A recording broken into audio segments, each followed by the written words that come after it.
donc un pseudo-examen d'entrée de physique, donc c'est pour le cours de préparation à l'examen d'entrée, qui s'est fait en janvier avec accès au cours. Il y avait 15 questions, comme à l'examen normal, et les sujets sont répartis selon les différentes choses. Donc il y a des exercices de statique et de dynamique, où il y a des histoires d'équilibre. Équilibre de translation, c'est les exercices 10 et 6. Exercice d'équilibre de rotation, avec la somme des moments de force qui est nulle, c'est l'exercice 4. Il y a des exercices sur le principe des MRU, MRUA. Il y a des exercices sur les graphiques de position, vitesse, accélération. Il y a des exercices sur les formules, les unités du travail, des forces. Ça, c'est les exercices 8 et 11. En optique, il y a un exercice sur la réflexion, réfraction, réflexion totale. Il y a 2 exercices sur les lentilles. Pas d'exercice de calcul de dimension d'image, ça c'est manquant, je trouve. Il y a des exercices d'électricité sur les circuits avec les intensités, tension, résistance. Et il y a des exercices de l'électrostatique, donc comment les charges réagissent l'une par rapport à l'autre. Et il y a 2 exercices sur les ondes. Voilà, et donc cet examen est un test. Et donc je vous propose de regarder les questions. Je les laisse 1, 2, 3, 4, 5, 1, 2, 3, 4, 5. Vous avez le temps de faire une photo et de travailler chez vous après. Je laisse encore la 5. Alors, elles viennent des Olympiades de physique 2014 surtout. Je laisse un peu la 6, 7. Voilà, vous pouvez faire une photo et travailler calmement avant de regarder la correction. On arrive à la 10 et 11. Puis la 12. Elle est toute seule celle-là. La 13. La 14 vient des Olympiades 2019, donc toute fraîche qui est sortie dans les Olympiades pour les qualifications 5e et 6e en fait. Et la petite dernière, trop facile pour se dire qu'on a quand même un point si on ne sait plus rien. Tout d'abord la dynamique ou la statique, donc c'est une question de mouvement. Alors qu'est-ce qu'on vous propose ? On vous propose des gens qui se lancent une balle d'un siège à l'autre pendant que le train est à l'arrêt, donc là ici on est au repos, et plus tard quand le train est en MRU. Donc ce qu'il faut bien capter, c'est que quand un train est à l'arrêt, au repos, l'accélération est nulle, et quand le train est en MRU, l'accélération est nulle aussi. Alors le ressenti, où on se sent porté à gauche, porté à droite, projeté en avant, projeté en arrière, c'est uniquement quand il y a des accélérations. Et donc quand le train est comme ça en repos ou en MRU, on ne ressent rien, c'est comme si on était à l'arrêt, il n'y a pas de modification de la trajectoire de la balle. Donc il n'y a pas de force en jeu quand on est en accélération nulle. Comme la force, c'est la masse fois l'accélération. Si l'accélération est nulle, la force est nulle. La balle, les personnes ne ressentent aucune force supplémentaire. Donc un exercice d'optique sur la réflexion ou la réfraction. Donc on demande quel est l'indice de réfraction, ça c'est le petit n, du milieu incident 1, et du milieu au-delà du dioptre, c'est l'indice de réfraction 2.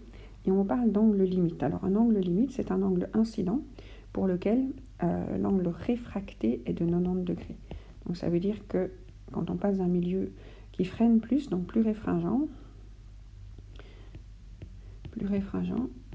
à un milieu qui accélère, donc moins réfringent, donc un N2 plus petit, moins réfringent,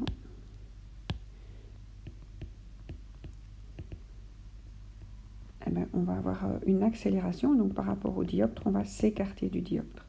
Et donc quand vous avez un certain angle, en fait, il va y avoir un moment où l'angle d'incidence s'écarte tellement du dioptre qu'il va se retrouver s'écarte tellement de la normale, en fait, qu'il se retrouve sur le dioptre. Et donc on a un angle de réfraction de 90 degrés. Et ça, c'est la définition de l'angle d'incidence limite en réfraction. Et donc à partir des angles supérieurs ici, pour tous les angles supérieurs, on aura des réflexions totales. Donc on aura des réflexions totales ici. Et tous les angles inférieurs, par contre, eux, vont être réfractés. Et donc on s'en dit des passages du dioptre. Et donc ce qu'on sait, quand on vous parle d'un angle limite, on vous dit que l'angle limite, donc c'est le rayon, c'est l'angle d'incidence, il est de 30 degrés, et l'angle réfracté, il est de 90 degrés. Et donc la formule pour la réfraction, c'est N1 sinus du milieu 1, de l'angle dans le milieu 1, pardon, est égal à N2 fois le sinus de l'angle dans le milieu 2, qui est l'angle normalement réfracté. Et donc ici, on a plusieurs propositions de N1 et de N2.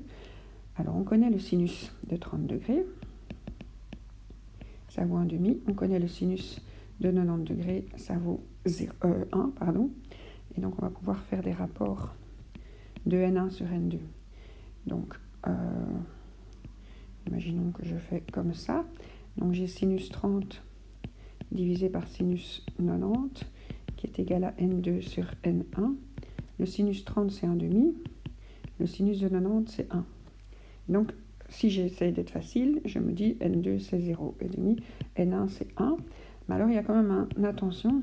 L'indice de réfraction n'est jamais le minimum de celui de l'air dans le vide. Donc, je vous rappelle que c'est la vitesse divisée par la vitesse de la lumière. Non, c'est la vitesse de la lumière divisée par la vitesse dans le milieu. Et donc, le maximum, c'est quand vous avez la vitesse maximale de la lumière dans l'air, dans l'eau. Donc, ça vaut 1.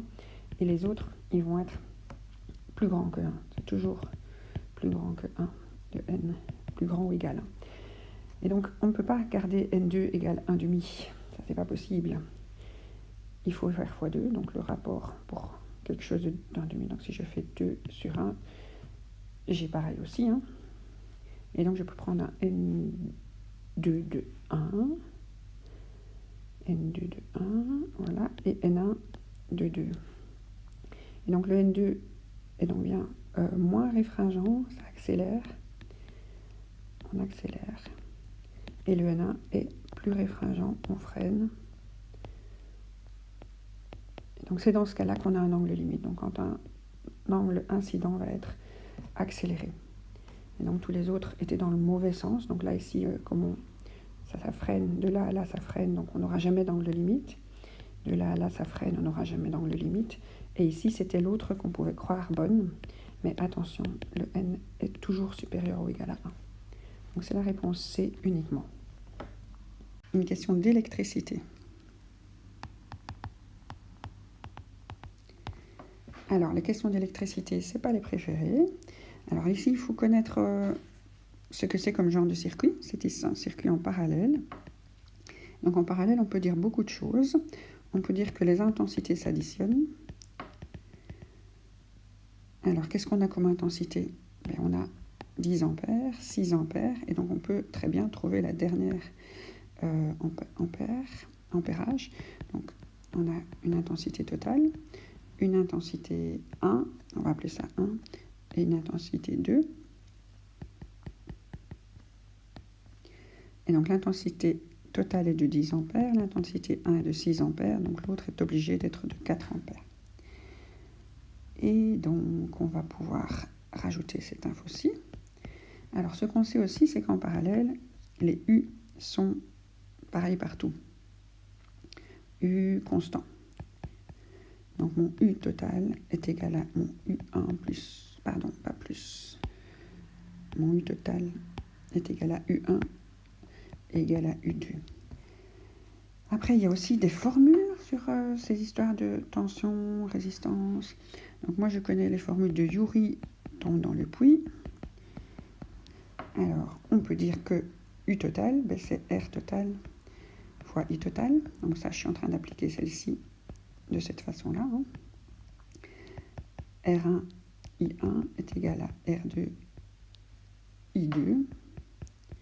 Alors, ce que je connais, c'est R2, 30. Je connais I2, c'est 4. Et donc, ceci va me faire un U de 120 volts. Et ça va être valable pour tout le monde. Donc, ici, si on vous avait demandé quelle est la résistance 1, mais ce n'était pas difficile puisqu'il fallait faire 120 avec un 6. Donc, c'était 20. Et pour la résistance équivalente, on a 10 ampères, c'était 12. On peut la recalculer avec d'autres formules, hein, parce qu'en parallèle, 1 sur R équivalent est égal à 1 sur R1 plus 1 sur R2, mais on l'a trouvé autrement. Donc la question était, j'ai oublié de lire la question au départ avec vous, c'est quelle est la tension aux bornes du générateur? Et donc la tension aux bornes du générateur est la tension qu'il y a partout. Et donc la tension qu'on trouve ici est la même pour tout le monde. Il y a peut-être des moyens plus courts de trouver ça, mais voilà, une des formules. Alors ici, on a un exercice de statique où on a un drôle de pivot, mais c'est un pivot et un levier. Donc il y a un centre de gravité, donc le point P, le centre de gravité, et on imagine ici que la personne repose de chaque côté, donc quelque part, c'est comme si on avait mis 2 dynamomètres de chaque côté. Alors comment est-ce qu'on va envisager ça ? Mais ce qu'il faut savoir pour les leviers, c'est que les moments de force sont égaux. Donc comme on est couché au repos, autour d'un pivot, c'est le centre de gravité, on peut dire que la somme des moments de force est nulle. Alors les moments de force, parfois c'est la lettre tau, parfois c'est la lettre M ou d'autres choses. Et donc quand on regarde de part et d'autre du pivot, le moment de force à gauche va être égal au moment de force à droite. Alors la formule du moment de force, c'est la force, plus ou moins selon le sens trigonométrique positif, antitrigonométrique négatif, fois la force qui s'exerce fois la distance au pivot. Et donc moi ce que j'écris, c'est que ma force qui s'exerce, ici c'est mon poids, fois ma distance au pivot pour la gauche, est égale à ma force qui s'exerce fois la distance au pivot pour ma droite. Le plus va s'annuler de chaque côté, puisque la somme est nulle et que l'un est positif, l'autre est négatif, puisque ça tourne dans un sens et l'autre, on ne tient plus compte des signes. Alors ce que celle de gauche m'indiquait, c'était sur la balance 40 kg, donc ça c'est un poids de 400 newtons. Sur la balance de droite 30 kg, c'est un poids de 300 newtons. D'accord ? Et donc j'ai quelque chose de 400 fois je sais pas quoi et 300 fois je sais pas quoi qui doivent être égales. Moi je trouve que le plus facile c'est de choisir 3. 400 fois 3 et 300 fois 4. Ça va me faire quelque chose d'égal. Donc des moments de force de 1200, mais ça on ne demande pas, puisque c'est des chiffres choisis. Et ce que je vois, c'est que ma longueur, puisque j'ai une distance gauche et une distance droite, ma longueur totale elle est de 3 et de 4, elle est de 7. Et donc, mon premier objet va être à 3 septièmes et mon deuxième objet va être à 4 septièmes de la longueur. Et ce qu'on vous demande, c'est justement cette distance ici par rapport à toute la longueur étant appelée L. Ça, c'est mon fameux 7. Et donc ici, on est à 3 septièmes de la longueur. Alors, des analyses de mouvement. Donc, quand on regarde les positions en fonction du temps, quand on a des droites, donc quand on a quelque chose qui ne varie pas trop, on a une droite, là on a une vitesse constante. Donc les pentes sont les vitesses. Ici on a aussi quelque chose où la tangente est plutôt une droite, donc c'est pareil. Ici on a quelque chose qui est en train de changer de vitesse et on va vers des pentes de plus en plus grandes, vers pentes plus grandes, on va plus vite, en accélération. Donc la pente, c'est la vitesse. Ici, on est plutôt dans une droite. On n'a pas de variation sur ce point-là. Donc c'est aussi une vitesse constante. Et ici, on a une variation. Et on va vers une pente plus petite. Une vitesse plus petite. La pente sur un graphique de position, c'est la vitesse. La pente sur un graphique de vitesse, c'est l'accélération. Donc une accélération négative, c'est ça qu'on vous demande, c'est un freinage. C'est vers une vitesse plus petite. Donc vers une pente plus petite. Et le seul endroit où on a ça, c'est en E.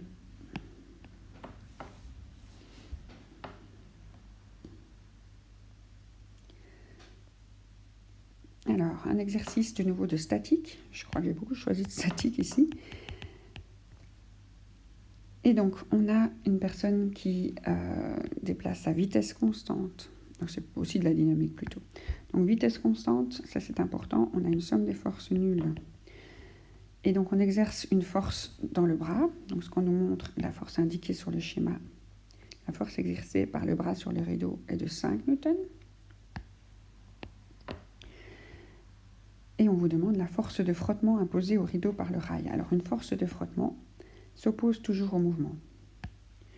Donc, F s'oppose au mouvement. On vous dit que le mouvement, c'est par là. Donc ça, c'est le delta X. Et donc, la force de frottement, elle est ici, dans ce sens-là. La somme des forces est nulle.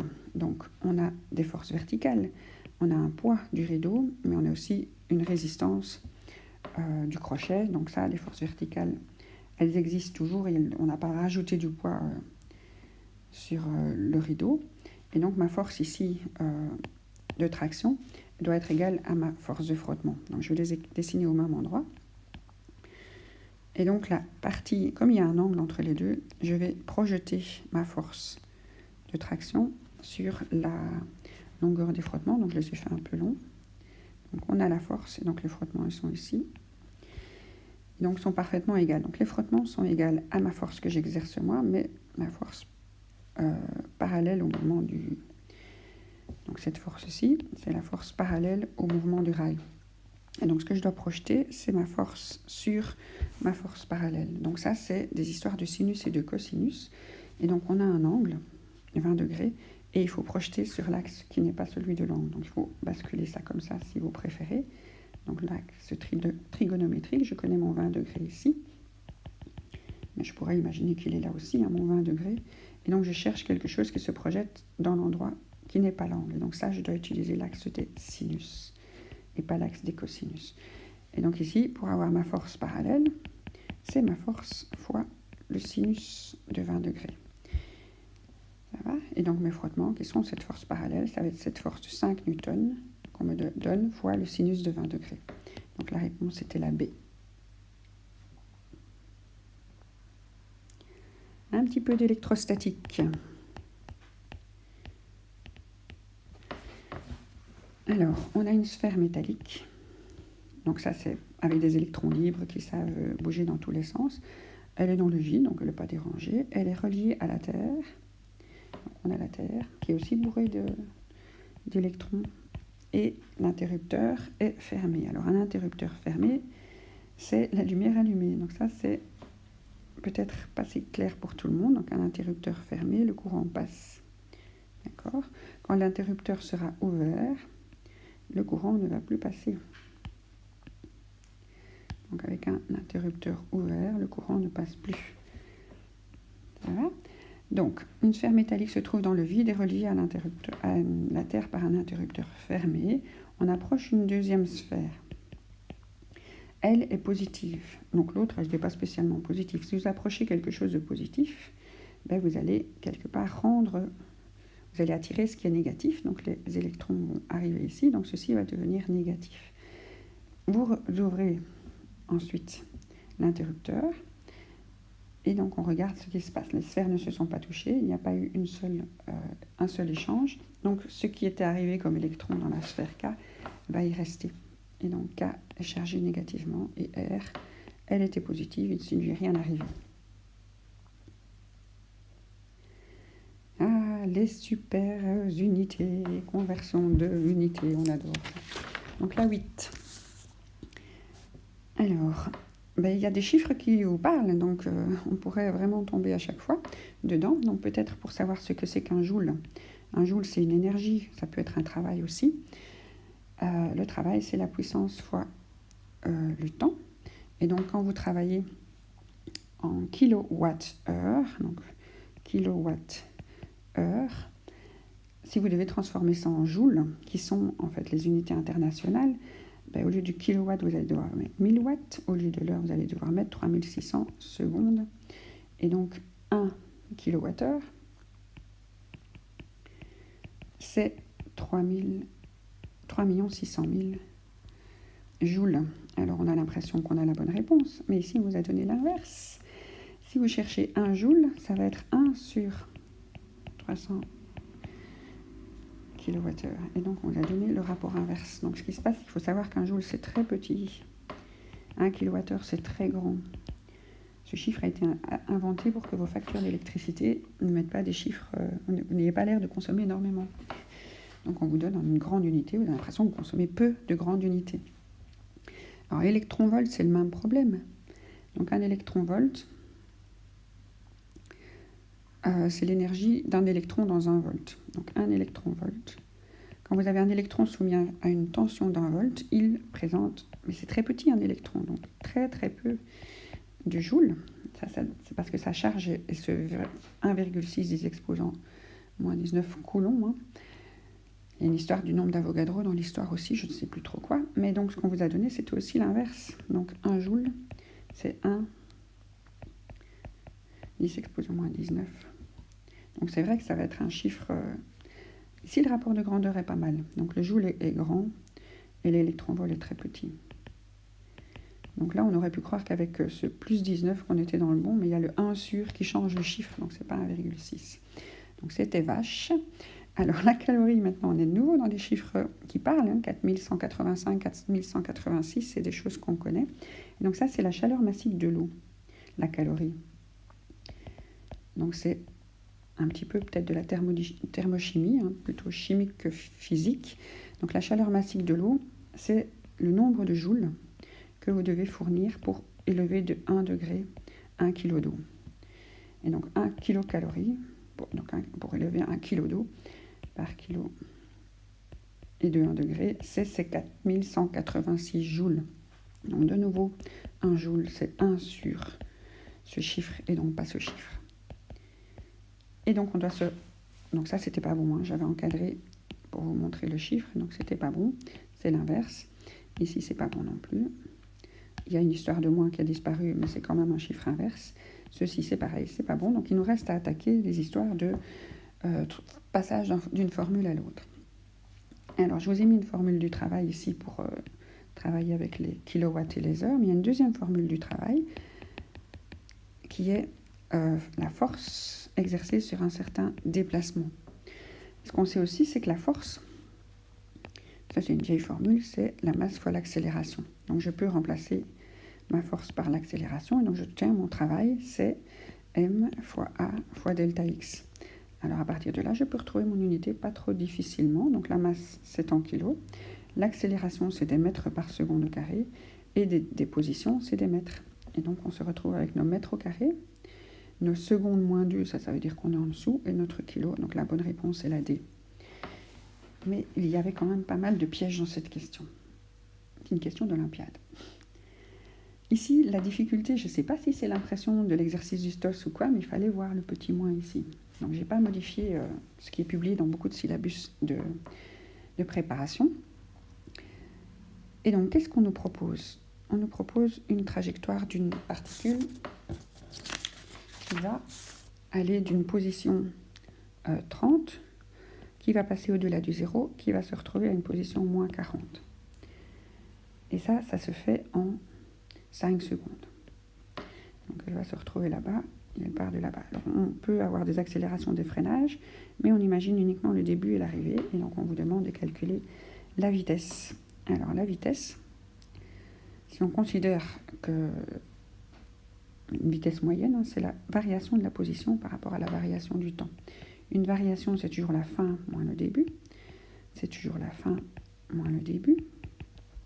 Et donc la position finale, je suis à moins 40 au temps 5. Et la position initiale, j'étais à 30 au temps 0.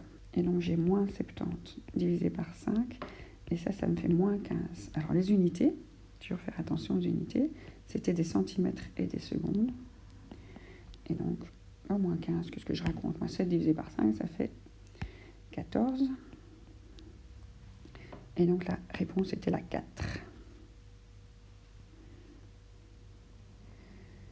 Alors, encore une histoire de statique, de force, ou de statique dynamique, de mouvement, de formule, de force, de machin chose. Alors, qu'est-ce qui se passe ? Dans un ascenseur, quand on a un certain poids, on est soutenu par l'ascenseur par une force égale. Si on est au repos, ou si on est en rue. Donc quand l'accélération est nulle, quand la somme des forces est nulle, on est bien soutenu par l'ascenseur. Alors au démarrage, on est poussé davantage. Et donc on ressent une force plus grande de la part de R. Donc ce qui est R, c'est ce qu'on ressent. Hein. R, c'est ce qu'on a dans nos pieds, c'est notre poids apparent. Enfin non, c'est la réponse au poids apparent. Donc ici, qu'est-ce qui se passe ? On a une accélération de 2 mètres par seconde au carré. Donc si on ne regarde que les chiffres, on a l'impression qu'on augmente. Mais on descend avec une accélération de 2 mètres par seconde au carré. Donc on a quelque part ici une accélération, et donc on a une force. On fait 70 kg, et on a une accélération de 2, donc on a une force ici de 140 newtons vers le bas. Et notre R de départ, il était égal, avant qu'on ne bouge, à M fois G, il était égal à 70 fois 10 à 700 newtons. Alors on ne va pas additionner ces deux valeurs, on ne va pas ressentir une force plus grande, puisqu'elles sont opposées. Et donc il faut additionner votre R de 700 et lui soustraire les 140, et vous aurez votre petit poids apparent, vous ressentirez quand même quelque chose sur vos pieds, vous n'avez pas l'impression de flotter, mais vous avez l'air plus léger. Donc on a un petit haut le cœur parfois. Donc ça, c'est notre R pendant qu'on monte. Donc ne pas dire qu'on a 0 newton, sinon on est en train de flotter. Donc ça, c'est quand on tombe. Donc si on est en apesanteur, si on descend à la même vitesse que l'ascenseur, et ça, c'est au repos, et ça, c'est si on monte, si on reçoit une force supplémentaire. Donc si la force est dans le même sens que ce support. Et donc la valeur, c'était quand on était un petit peu plus léger quand on descend, le sol se dérobe un peu sous nos pieds, on a l'impression de se sentir plus léger. Alors, de nouveau, des histoires de force. J'ai dû peut-être pas être trop variée sur l'histoire ici. Et donc, un bloc de bois, surface horizontale rugueuse, il y a une force exercée, et on vous demande le travail de la force. Alors, le travail d'une force, c'est la force fois le déplacement. Quand on considère la force parallèle, donc il faut transformer cette force en une force parallèle. Uniquement cette partie-là va tirer sur le bois dans le sens du déplacement. Et donc on doit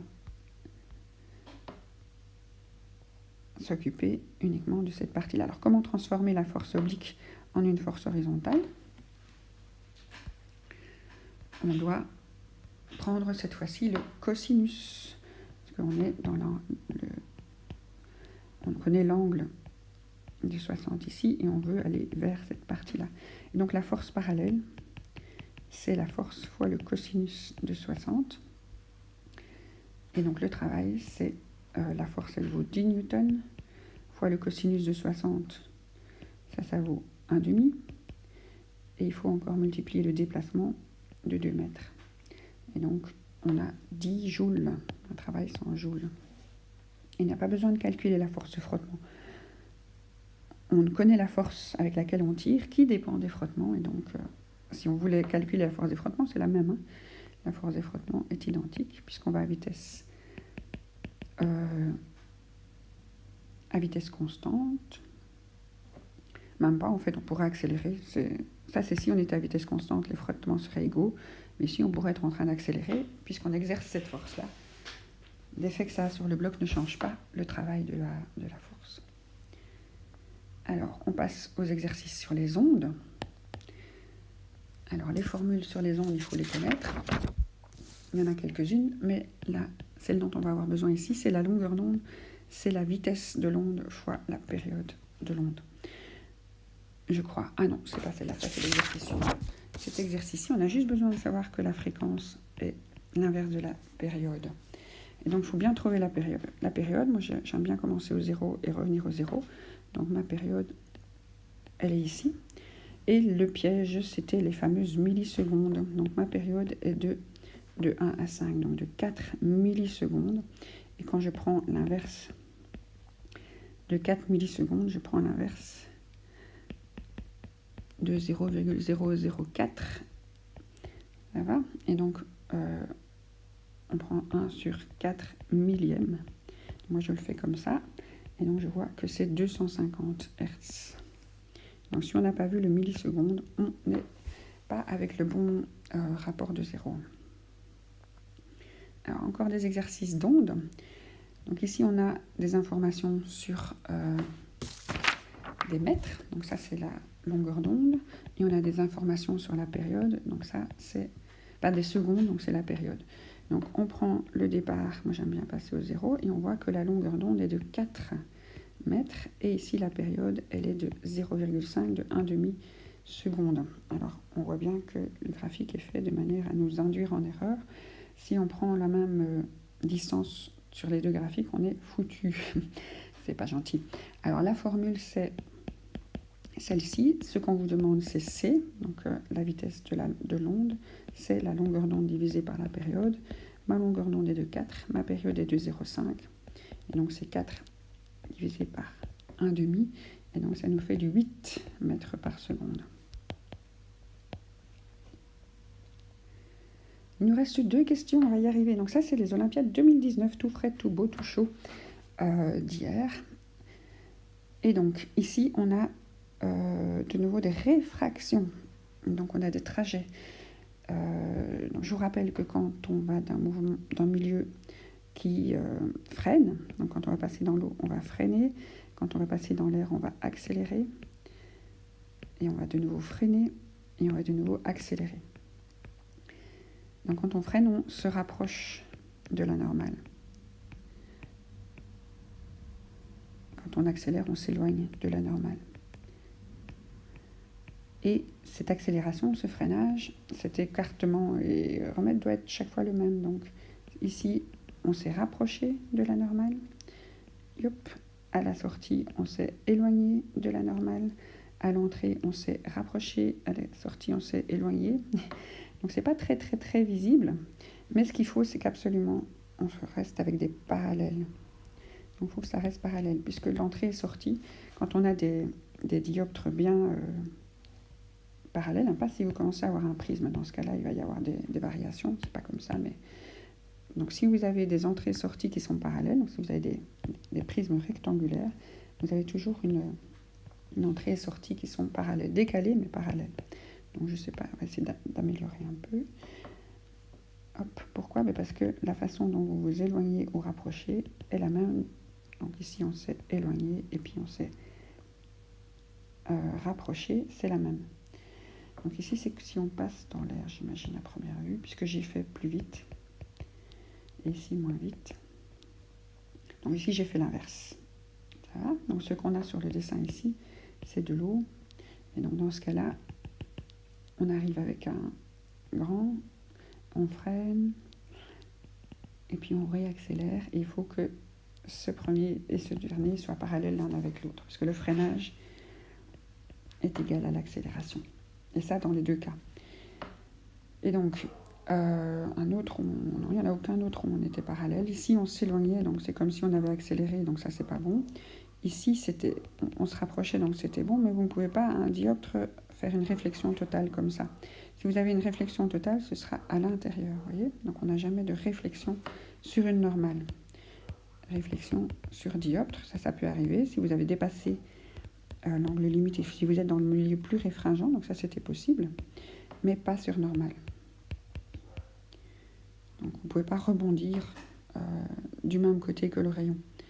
Voilà. Donc, c'était différentes propositions. C'était assez délicat à visualiser, mais en connaissant le début et la fin, ça peut marcher. Donc, une dernière question pour faire 15. C'était une question de lentille. Alors, une lentille divergente. Dans ce cas-là, on a des foyers. On ne vous parle pas du tout d'où se trouve. Il est juste avant. Donc, on va en faire un ici, par exemple. On aurait pu le mettre n'importe où. Et donc, qu'est-ce qui se passe avec les lentilles divergentes ? Avec toutes les lentilles, en fait. Donc, un rayon qui arrive parallèle, un rayon qui arrive sur les lentilles de manière parallèle, il passe par le foyer. Alors, pour les convergentes, c'est le foyer de l'autre côté. Pour les divergentes, c'est le foyer presque en arrière. Et alors, un deuxième rayon qui part de mon grand objet. Je vais le mettre ici. Si je le fais passer par le centre optique, il ne va pas bouger. Donc, si c'est par le centre optique, il n'est pas dévié. Et donc, mon objet ici, dès que j'ai deux rayons qui se croisent, j'ai mon objet. Donc, mon objet, il est réel, virtuel. Je ne sais pas le capter avec un écran. Pour avoir quelque chose de réel, il doit être de l'autre côté de la lentille. Et il est droit, il n'est pas renversé. Donc, elle n'est pas à l'envers, donc elle n'est pas de l'autre côté.